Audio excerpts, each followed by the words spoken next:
तरीके से संजय सिंह जी को बगैर समन के उनके घर पे छापेमारी हुई, उनका अरेस्ट हुआ, वो मैं मानती हूँ और कुछ नहीं है, पॉलिटिकल वेंडेटा है। केंद्र सरकार हड़बड़ाई हुई है, घबराई हुई है, खास करके उन नेताओं से जो उनसे सवाल पूछते हैं, तीखे सवाल पूछते हैं और उनके पास जवाब नहीं है। संजय सिंह जी ने मणिपुर का मामला हो, हमने खुद ने देखा है मणिपुर के मामले के लिए वो लड़ाई लड़ रहे थे कि महिलाओं को इंसाफ मिलना चाहिए, उनको सस्पेंड कर दिया जाता है। अदानी के भ्रष्टाचार के बारे में बात करते हैं तो उनको दबाने का काम किया जाता है। और ये कुछ नहीं है, कोई आरोप नहीं है, कोई सिद्ध आरोप नहीं है, ना सत्य है ना तथ्य इनके साथ है।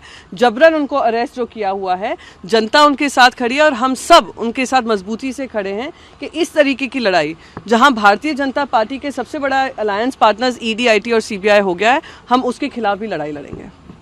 मैम, बीजेपी का हमेशा से आरोप रहा है कि ईडी बिना सबूत के कार्रवाई नहीं करती है और इस पूरे मामले में, शराब घोटाले के पूरे मामले के जो किंगपिन है वो अरविंद केजरीवाल साहब हैं और उनके ऊपर भी कार्रवाई होगी, वो इस्तीफा दे दें। वो बेबुनियाद आरोप लगा रहे हैं और ईडी कभी बिना सबूत के काम नहीं करती है। मैं आपको संजय राउत जी का बता देती हूँ। जब उनका बेल ऑर्डर आया था पीएमएलए कोर्ट में, मुंबई के कोर्ट में, बाकायदा कहा था जो ईडी ने किया है इलीगल है। एक सिविल केस को आपने क्रिमिनल केस बनाकर एक निर्दोष आदमी को आपने जेल में भरकर रखा, ये बिल्कुल गलत है। ऐसे बहुत सारे मैं आपको केसेस बता सकती हूँ। इसीलिए ये पॉलिटिकली, मैं कहती हूँ पॉलिटिकली जो विंडिक्टिव होते हैं, जिनके पास सवालों के जवाब नहीं होते हैं, वो इस तरीके का हथकंडा अपनाते हैं। भारतीय जनता पार्टी जो कर रही है, इनका खामियाजा इनको भुगतना पड़ेगा और उसका जवाब, हम लड़ाई तो लड़ ही रहे हैं, जवाब देगी देश की जनता। मैम, एक सवाल और है कि मनीष सिसोदिया 6 महीने से जेल में है।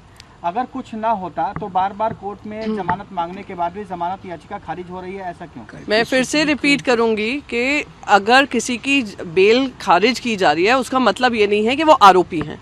सबसे पहले तो मैं आपको ये बता दूं, 2014 के बाद जो 4 गुना इजाफा हुआ है ईडी के इन्वेस्टिगेशन में, पॉलिटिकली मोटिवेटेड इन्वेस्टिगेशन में, 95% ऑपोजिशन के लोग हैं।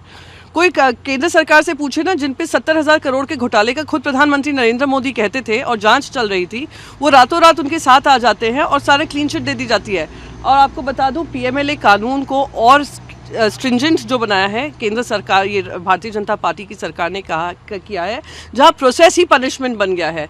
तो बेल ना मिलना उनकी गुनाह को नहीं दर्शाता है, वो दिखाता है कैसे ईडी पीएमएलए का इस्तेमाल कर लोगों को तंग करती है।